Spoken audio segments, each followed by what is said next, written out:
Hello everyone, welcome all of you to my YouTube channel. Last video में हमने देखा था फ्रैक्शंस एंड डेसिमल्स। उसका हमने फ्रैक्शन समझा था कि फ्रैक्शंस होते क्या हैं, क्या रहता है फ्रैक्शंस का, कितने टाइप के होते हैं, proper fraction, improper fraction, mix fraction. Fractions हम बोलते किस चीज को है, जैसे कि अगर हम लिख रहे हैं किसी नंबर को, अगर हम इस तरह से लिख रहे हैं 1/2, दैट इज अ फ्रैक्शन। ठीक है, ये इसको हम बोलेंगे फ्रैक्शन। ऊपर वाले को हम बोलते हैं न्यूमरेटर, नीचे वाले को हम बोलते हैं डिनोमिनेटर। ये आपका होता है न्यूमरेटर, ये आपका हो गया डिनोमिनेटर। तो ये हमने समझा था फ्रैक्शन में लास्ट वीडियो में अपना। आज की वीडियो में आपका है कि हम लोगों ने देखा था न्यूमरेटर क्या होता है, डिनोमिनेटर क्या होता है, फ्रैक्शंस क्या होते हैं। अब हम लोग इसी में ही देखेंगे इसमें आगे क्या रहता है आपका। जैसे कि आपका कोई भी एक इमेज ले लीजिए, सर्कल है या फिर एक रेक्टेंगल है।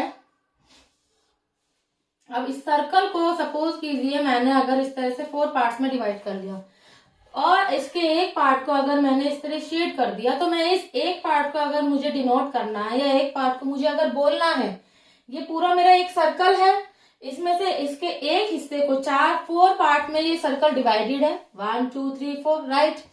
4 पार्ट्स में सर्कल डिवाइड है और इसके एक पार्ट को मैंने अगर शेड कर रखा है, तो इस एक पार्ट को मैं क्या बोलूंगी, 1/4। इस एक पार्ट को मैं क्या बोलूंगी, 1/4। अगर इस सर्कल के 2 पार्ट शेडिड होते तो हम बोल देते 2/4। अगर 3 पार्ट अगर शेडिड होते इसके, तो हम बोल देते इस सर्कल को 3/4। और अगर चारों पार्ट इस सर्कल के शेडिड होते तो ये आपका बन जाता 4/4, और जिससे ये कट होके बन जाता इक्विवेलेंट 1। तो वो बराबर हो जाता पूरे कंप्लीट सर्कल के। तो इतने से हिस्से को अगर मुझे डिनोट करना है, मुझे अगर बोलना है, तो मैं कैसे बोलूंगी, 1/4।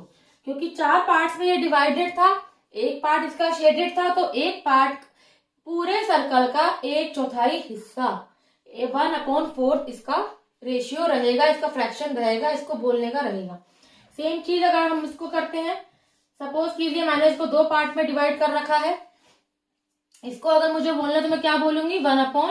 तो कितने पार्ट्स है, 2 पार्ट्स है, एक पार्ट शेडेड है तो एक पार्ट हो गया। यहाँ पे 4 पार्ट्स थे इसलिए वो नीचे आ गया, एक पार्ट शेडेड था तो एक पार्ट ऊपर आ गया। तो इस तरह से इसको हम बोलते हैं फ्रैक्शन।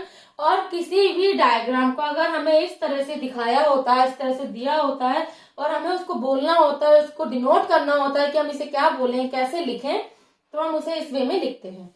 इसके ऊपर कुछ एक क्वेश्चन है आपकी एक्सरसाइज के, वो हम लोग समझते हैं, जिससे आपको और अच्छे से ये चीजें समझ आ जाएंगी कि अगर कोई भी डायग्राम है या इस टाइप से आपको कोई क्वेश्चन दिया हो जो शेडेड है, कलर किया हुआ है, उसको अगर हमें डिनोट करना हो तो हम कैसे करेंगे। अब जैसे हम देखते हैं आपकी एक्सरसाइज का, ये आपका फर्स्ट क्वेश्चन है, एक्सरसाइज आपका 2.2। इसमें हमें क्या है, वही चीज है जो हम लोग अभी डायग्राम के थ्रू समझ रहे थे। आपको फर्स्ट क्वेश्चन में बोल रहा है which of the following drawings A to D show. Sorry, मेरा ड्राइंग बहुत बेकार है मतलब एक सर्कल जैसे बनना चाहिए वैसा नहीं बना है, बट मैंने कोशिश की है कि मैं आपको बस समझा सकूं ताकि आप लोगों को समझ आ सके कि मैं क्या चीज समझाना चाह रही हूँ।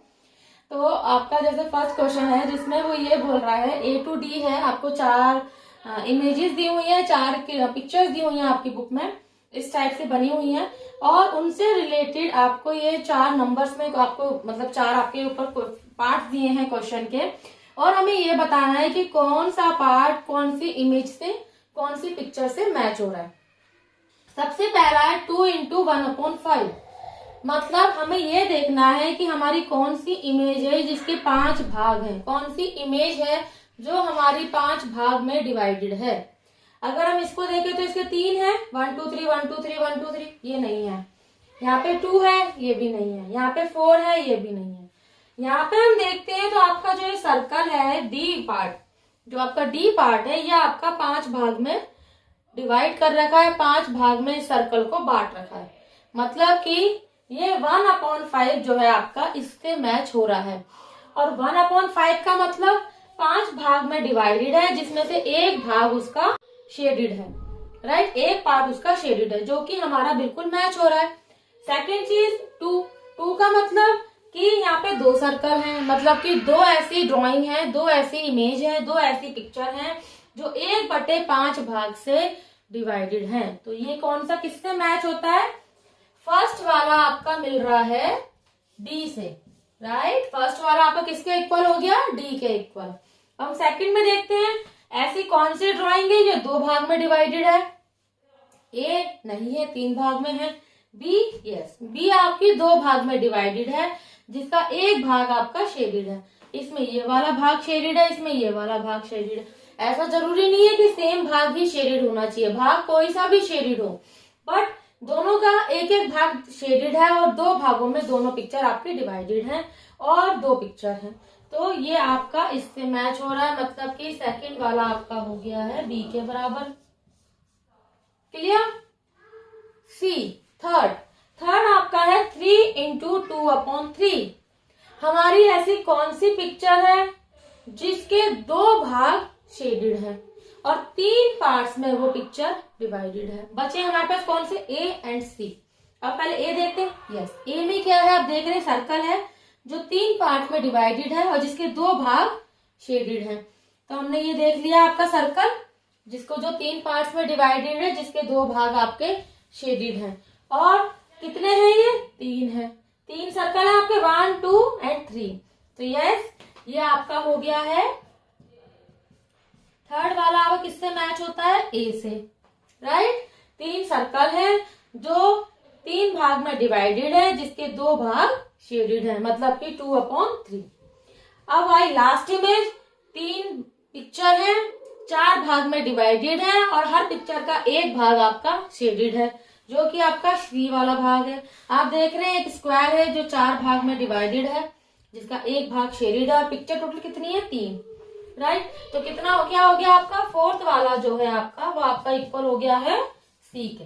तो ये आपका फर्स्ट क्वेश्चन था, जिसमें हमारे फ्रैक्शन का जो बिल्कुल बेसिक कंसेप्ट था, एक इस चीज को लेके कि आपकी जो पिक्चर्स होती है या ड्राइंग्स हमें दी होती है, उसके बेस पे अगर हमें फ्रैक्शन लिखना है, उसके बेस पे बताना है कि वो पिक्चर किस तरह से विभाजित कर रखी है, किस तरह से उसको डिवाइड कर रखा है, कितना भाग उसका डिवाइडेड है, कितना भाग शेडेड है, कितने पार्ट्स में वो डिवाइड है। तो वो हम लोग इस तरह से करते हैं। अब लोग इसका सेकंड क्वेश्चन और देखते हैं ताकि और अच्छे से क्लियर हो जाएगा। अब ये आपका सेकंड क्वेश्चन है, इसको हम समझते हैं। इसमें भी सेम चीज है, थोड़ा सा फर्क है। Some pictures A to C are given below, tell which of them show. हमें यही बताना है, हमें 3 पिक्चर्स दी हैं A to C और हमें इनको बताना है। इसको मैं नाम दे देती हूँ A, B, C, ठीक है। और हमें यही बताना है कि वो क्या दर्शा रहे हैं, वो क्या बता रहे हैं। अब हम यहाँ देखें, अब हम क्या करते हैं, हम पिक्चर से समझते हैं कि पिक्चर हमें क्या बता रही है, फिर हम लोग मैच करेंगे, ठीक है। तो ये आपके 2 सर्कल हैं। ये सर्कल क्या है आपका? 3 पार्ट्स में डिवाइड है, जिसमें एक पार्ट इसका शेडेड है। ये सर्कल क्या है आपका? 3 पार्ट में डिवाइड है, जिसका एक पार्ट आपका शेडेड है, ठीक है। तो आपका क्या रहा? आपका हो गया, हम प्लस कर लें तो भी आपका 2/3 बनता है, ठीक है।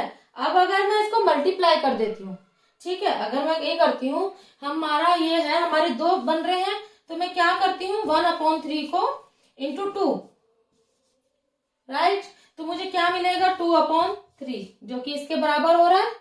मेरा यहाँ पे एक सर्कल है जो 3 पार्ट में डिवाइड है, जिसके 2 पार्ट शेडेड है।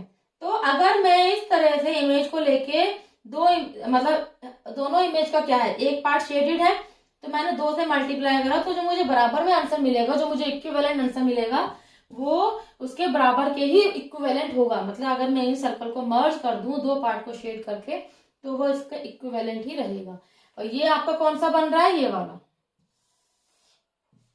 राइट। अब यहाँ पे मैं देखूं, ये ट्राइंगल है। ट्राइंगल कितने पार्ट्स में डिवाइड है? 1, 2, 3, 4, 4 पार्ट में ये ट्राइंगल डिवाइडेड है आपका। और 4 पार्ट में से इस ट्राइंगल के 3 पार्ट कैसे हैं आपके? शेडेड है, राइट। तो 3 पार्ट इस ट्राइंगल के शेडेड है। मैंने गलत लिख दिया, 3/4 है। तो हम देख रहे हैं कि ये जो ट्राइंगल है, ये ट्राइंगल मेरा 4 पार्ट में डिवाइड है, जिसके 3 पार्ट शेडेड है। तो अगर मैं कर दूं 3/4, क्योंकि 4 पार्ट में डिवाइड है, 3 पार्ट उसके शेड होगा। कितने ट्राइंगल है ऐसे? 3 ट्राइंगल है। अगर मैं कर दूं इंटू 3 तो मुझे क्या मिलेगा? 3 3 जा 9/4। और अगर मैं इसको मिक्स फ्रैक्शन में कन्वर्ट करूं, जैसे कि मुझे इक्विवेलेंट में मिल रहा है, तो क्या होगा? मैं 9 को 4 से डिवाइड करूंगी, 4 2 जा 8, रिमाइंडर आया 1/4। इसका मतलब क्या बना कि 3/4 इंटू 3 अगर ये ट्राइंगल बनते हैं, उससे मुझे 2 तो कंप्लीट ट्राइंगल मिल जाएंगे शेडेड, और एक ट्राइंगल मिलेगा जिसका एक भाग शेडेड होगा 4 भाग में से। 2 भाग तो पूरे मिल गए, क्योंकि 2 होल नंबर मिला है मुझे, मतलब कि 2 ट्राइंगल्स तो उसके चारों भाग बिल्कुल पूरे शेडेड होंगे, और एक ट्राइंगल जिसके 4 भाग हैं उसमें से एक भाग उसका शेडेड होगा, जो कि हमारे को मिल भी रहा है। अगर हम यहाँ पे देख रहे हैं तो ये 2 ट्राइंगल हैं जो पूरे शेडेड है, जिसके चारों भाग शेडेड है, और जो थर्ड वाला ट्राइंगल है उसका एक भाग शेडेड है, जो कि इसके इक्वल है। राइट? इससे हमें ये समझ आता है कि अगर मैं इस तरह से, अगर मुझे ड्राइंग दी हुई है और मैं अगर उसमें एक भाग को लेके अगर सेम चीजों में मल्टीप्लाई करती हूँ, तो मुझे वही आंसर मिलेगा जो उसके इक्विवेलेंट आएगा। मतलब ऐसा नहीं है कि वो आंसर अलग हो जाएगा, आंसर आपका सेम ही रहेगा। अब अगर मैं देखूं अपना ये वाला इमेज, इसमें क्या है? एक चीज है जो 5 भाग में डिवाइडेड है, एक एक भाग शेडेड है, मतलब कि 1/5 इंटू 3 इज इक्वल टू 3/5, जो कि मुझे मिल रहा है। अगर मैं इन तीनों इमेज को देखूं तो इन तीनों इमेज का एक हिस्सा शेडेड है 5 भाग में से, और मैं 1/5 में अगर मैं 3 है इमेज 3 नंबर से मल्टीप्लाई करती हूँ तो मुझे मिलेगा 3/5, जो कि इसके इक्वल है, क्योंकि ये इमेज 5 भाग में डिवाइडेड है जिसके 3 भाग शेडेड है, जो कि इससे मिलता है। राइट? तो आपको ये समझ आया होगा कि अगर आपके इमेजेस सेम है, मतलब आपके इमेजेस में अगर फ्रैक्शंस आपके इक्वल हैं, लाइक यहाँ पे भी 3 थे, यहाँ भी 3, यहाँ भी 3, यहाँ पे 1, यहाँ पे 1, यहाँ भी 1, अगर आपके जो फ्रैक्शंस हैं, जो शेडेड पोर्शन है, अगर वो सेम है और अगर मैं मल्टीप्लाई करती हूँ तो आंसर पे कुछ असर नहीं आएगा, आंसर बिल्कुल इक्वल ही आएंगे जो आपके शेडेड पोर्शन के आएंगे, उसमें कुछ भी फर्क नहीं आएगा। आज की वीडियो में इतना ही। ये 2 क्वेश्चन ही आज की वीडियो हम करेंगे। इन 2 क्वेश्चन से आपको थोड़ा सा ये समझ आ जाएगा, अगर आपको ड्राइंग्स दी हैं, आपको पिक्चर्स दी हैं, शेडेड है, डिवाइडेड है, फ्रैक्शंस में है, तो वो हम किस तरह से सॉल्व कर सकते हैं। इससे पहले हमने देखा था सम के अकॉर्डिंग, अगर हम सम करते हैं तो उसके इक्विवेलेंट रहता है। यहाँ पे अगर मैं मल्टीप्लाई करती हूँ तो भी वो इक्विवेलेंट ही रहेगा, उसमें आंसर में कोई फर्क नहीं पड़ेगा। अगर आपको कोई भी क्वेरी हो रिगार्डिंग एनी क्वेश्चन, आप मुझसे डेफिनेटली कमेंट बॉक्स में पूछ सकते हैं। आपको वीडियो अच्छा लगा हो तो प्लीज मेरे चैनल को लाइक कीजिए, सब्सक्राइब कीजिए, शेयर कीजिए, ताकि और भी लोग उसका बेनिफिट ले सकें। Thank you friends.